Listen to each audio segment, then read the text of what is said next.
सुनना, जरा ध्यान से सुनना इन महापुरुष के वचन। बाबा, हमें क्लेश बना रहता है, एक जलन बनी रहती है, एक अशांति, नाप के देखो हृदय में। तो उन्होंने कहा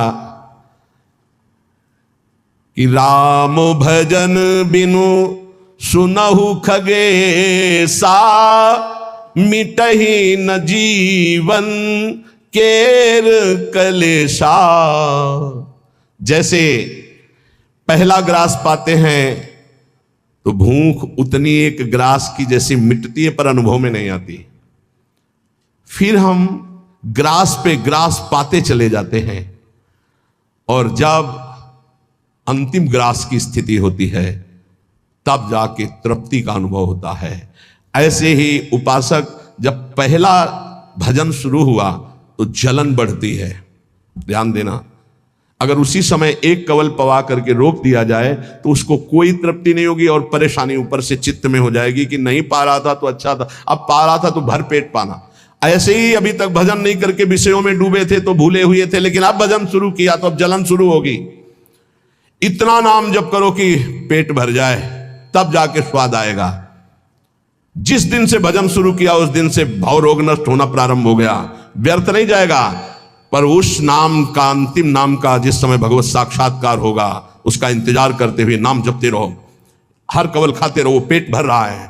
फिर जब यहां आओगे तब पता खीर कैसी है, पुआ कैसा है, पकौड़ी कैसी है, कचौड़ी उसका स्वाद तब आएगा जब आपका पेट भरने लगेगा। जन्म जन्म के भूखे हो, इसलिए नाम में स्वाद नहीं आ रहा, बिना स्वाद के पाते रहो, यही तुम्हारी अशांति को नष्ट कर देगा। राम भजन बिनु सुनो खगेसा, मिटहि न जीवन केर कलेश। एक एक श्वास में जो तुम नाम जप कर रहे हो, मानो एक एक ग्रास भोजन कर रहे हो, वो तुष्टि पुष्टि क्षुधा निवृत्ति होती चली जाएगी, पर पता चलेगा तब जब आप पेट भर जाएगा। ऐसे ही जब भजन एकत्रित हो जाएगा तो संसार से वैराग्य स्वरूप का बोध और भगवान से प्रेम तीनों हो जाएंगे, तभी पूरी जलन मिटेगी, जब भगवत साक्षात्कार होगा। महाराज जी, तो अब हमको एक साधन बता दो जिससे हमें पूरी की पूरी सब बातें भूल कर केवल एक में लग जाए, हमारा काम बन जाए। तो कह रहे, सुबह से लेकर नींद तक, और नींद से लेकर सुबह तक, चेतना से लेकर मृत्यु तक तुम्हारा नाम न छूटे। जितना तुम कार्य करते हो, सब कार्य करते हुए यदि केवल नाम पकड़ लिया तो ये नाम तुम्हें महाभागवत और सिद्ध पुरुष बना देगा। नाम कैसे पकड़ा जाता है? जैसे प्यासे आदमी को खूब अच्छे अच्छे पकवान सामने रख दो, उसे अच्छा नहीं लगेगा, केवल पानी चाहिए, पानी। जैसे भूखे आदमी के पास हीरा जवाहरात दुनिया के सब रख दो, नहीं, भोजन चाहिए, भोजन। ऐसे तुम्हारा नाम में प्रेम हो, उठते बैठते चलते फिरते खाते पीते सब समय नाम नाम नाम, तब तुम्हारे अंदर दिव्यता जागृत हो जाएगी। बाबा, नाम से प्रेम नहीं होता, नाम जपने में मन नहीं लगता, तो तुम जब अपने मन की बुराइयों को पकड़ पाओगे और उनको दूर करोगे, तब तुम्हारी नाम में प्रीति होगी। इसीलिए तो कहते हैं कि खूब सत्संग सुनो। जब तक सत्संग नहीं सुनोगे तो तुम्हें पता ही नहीं चलेगा कि तुम्हारी गलतियां क्या क्या हैं, बुराइयां क्या क्या हैं। सत्संग सुनोगे तो सत्संग से दो बात होती है, अपनी बुराइयों का पता चलता है और उनके त्यागने की बलवृत्ति मिलती है सत्संग से। भक्ति स्वतंत्र सकल गुण खानी, बिनु सत्संग ना पावई प्राणी। भक्ति, निरंतर भजन, इस समस्त गुणों को प्रकाशित कर देता है, पर बिना सत्संग के शुद्ध भक्ति का जागरण नहीं होता। इसलिए सत्संग से हमारे अंदर जो बुराइयां हैं वो समझ में आती है। बुराइयों को दूर करने की सामर्थ्य भी सत्संग से आती है। फिर सत्संग से ऐसा मन सावधान हो जाता है कि बुराई करने की तो बात जाने दो, बुराई की समीपता बर्दाश्त नहीं होती है, बुराई का चिंतन बर्दाश्त नहीं होता है। हृदय दर्पण की तरह साफ हो जाता है, जरा सी भी बुराई बहुत बड़ा पहाड़ जैसा दिखने लगती है। ऐसे उपासक के हृदय में नाम के प्रति प्रियता हो जाती है और वो खूब निरंतर नाम जपने लगता है। महाराज जी, लोग कहते हैं कि भगवान के दर्शन से क्या मिल जाएगा, क्या लाभ हो जाएगा? भगवान के दर्शन हो गए तो फिर बाकी क्या रह जाएगा? उत्तर, भगवान के दर्शन से बढ़कर कोई लाभ? अरे अभी तो भक्ति करो, मन को शुद्ध करो, खूब नाम जप करो, फिर आगे तुम देखोगे भगवत साक्षात्कार से बढ़कर कोई लाभ होता है? अरे जिसके जानने के बाद कुछ जानना बाकी नहीं रहता, जिसे पाने के बाद कुछ पाना बाकी नहीं रहता, वो भगवान है। उनका साक्षात्कार होने के बाद जो दिव्यता, जो दिव्य आनंद रहता है, उसे कुछ बाकी रहता है।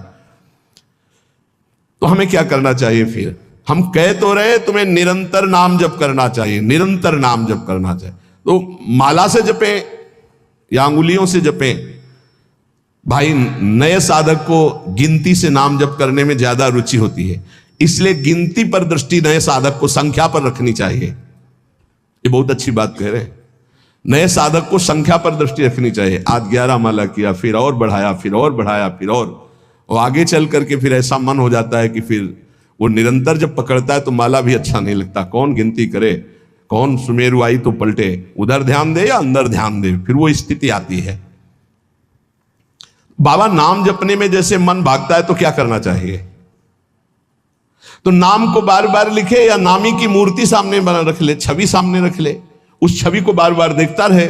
मनो राधा वल्लभ लाल जी की छवि रख ली, बार बार देख रहे हैं, नाम जप कर रहे हैं, फिर अंदर राधा वल्लभ की छवि देख रहे हैं, फिर नाम जप कर रहे हैं, फिर बाहर देख रहे हैं। मन भागे तो छवि में लगाओ, नाम में लगाओ। बाबा अच्छा बताइए, नाम में प्रीति कैसे हो? शरीर पवित्र रखो, वस्त्र पवित्र रखो, भोजन पवित्र रखो, संग पवित्र रखो, तो विचार पवित्र होंगे। विचार पवित्र होगा तो फिर ये समझ में आ जाएगा कि नाम के बराबर कोई साधना नहीं है। नाम जपने के बराबर कोई साधना नहीं। जो नाम जप करता है उसके लौकिक और पारलौकिक सारी कामनाएं पूर्ण हो जाती हैं और उसको मोक्ष पदवी मिल जाती है। यदि मोक्ष नहीं चाहता तो उसे प्रेम प्राप्त हो जाता है। देखो जैसे सूर्य नारायण उदय होते ही अंधकार नष्ट हो जाता है, ऐसे नाम का प्रकाश होते ही अज्ञान अंधकार नष्ट हो जाता है। पर ये उन्हीं का होता है जिनकी पवित्र दिनचर्या होती है। शरीर पवित्र रखो, वस्त्र पवित्र रखो, भोजन पवित्र रखो, विचार, आपके विचार अगर गंदे हैं तो फिर नाम कैसे चलेगा अंदर? विचार पवित्र रखो। देखो हम तो कहते हैं जब प्रातः काल उठो तो खूब नाम जप करो, जब सूर्य उदय हो रहे हो तो खड़े होकर उनका आदर करो, अर्घ दो, दंडवत प्रणाम करो। अरे सूर्य भगवान है, सूर्य नारायण है। ये लोग जो सूर्य उदय हो रहे हैं और सो रहे हैं, उनकी श्री कीर्ति आयु सब धीरे धीरे नष्ट हो रही, वो जान नहीं पा रहे। महाराज जी कोई कहता है कि ज्ञान श्रेष्ठ है, कोई कहता है भक्ति। अरे बाबा तुम इन बातों में मत फंसो कि ज्ञान श्रेष्ठ है कि भक्ति श्रेष्ठ है। अरे जिससे संसार का चिंतन छूटे और प्रभु की याद आवे वो श्रेष्ठ है। जो तुम पकड़ पाओ जल्दी करो, नाम जप करो, इसमें मत लगो कि ज्ञान श्रेष्ठ है कि भक्ति श्रेष्ठ है। मर्यादा भगवान के नाम की एक अमोघ है। खूब नाम जप करो, चारों शास्त्र वेद पुराण जितना ज्ञान है सब नाम में भरा हुआ है। तुम जितना नाम जप करोगे उतना आपके हृदय में वो प्रकाशित हो जाएगा। तुम्हारे मन को जैसे विषय खींच रहे ऐसे तुम्हारे मन को नाम खींचेगा। बहुत ध्यान दीजिए, जैसे विषय तुम्हारे मन को खींच रहे, ये भोगूं ये भोगूं ये भोगूं, एक दिन नाम ऐसे खींचेगा तुम्हारे मन को, श्री जी से जोड़ देगा। पक्का ऐसा ही है। संसार के भोगों की तरफ से जब ग्लानि होने लगे, घृणा होने लगे, तो समझ जाना कि नाम तुम्हें खींच रहा है प्रभु की तरफ। और अगर ऐसा नहीं हो रहा तो अभी इतना नहीं नाम जप कर पा रहे कि तुम्हारे मन को खींच कर वो प्रभु में लगा दे। जिस प्रकार दीपक को हम जलाते हैं तो वो अपना प्रकाश करता है, और जब सूर्योदय होता है तो उसका अपना प्रकाश होता है। तो अन्य साधक सब दीपक की तरह प्रकाश करते हैं, और नाम जब प्रकाश करता है तो सूर्य की तरह प्रकाश करता है। मन का संपूर्ण अंधकार नाम जप से दूर हो जाता है। दीपक दूसरी कोठरी तक प्रकाश नहीं पहुंचा पाता, और जब सूर्योदय होना होता है तो अंदर की गुफा में भी प्रकाश अपने आप पहुंच जाता है। तो स्थूल शरीर, सूक्ष्म शरीर, कारण शरीर, तीनों में ज्ञान का प्रकाश कर देने की सामर्थ्य अन्य साधनों में नहीं, नाम में है। यह प्रकाश इसलिए नहीं हो पाता कि तुम बुरे विचार, बुरा संग, बुरा भोजन, बुरे कर्म नहीं छोड़ पा रहे हो। बुरे कर्म अगर करोगे तो तुम्हारे विचार गंदे रहेंगे, तो फिर प्रकाश कहां से होगा? इसलिए बुराइयों को रोको, बुरे विचारों को रोको, बुरे आहार को रोको, बुरे संग को रोको।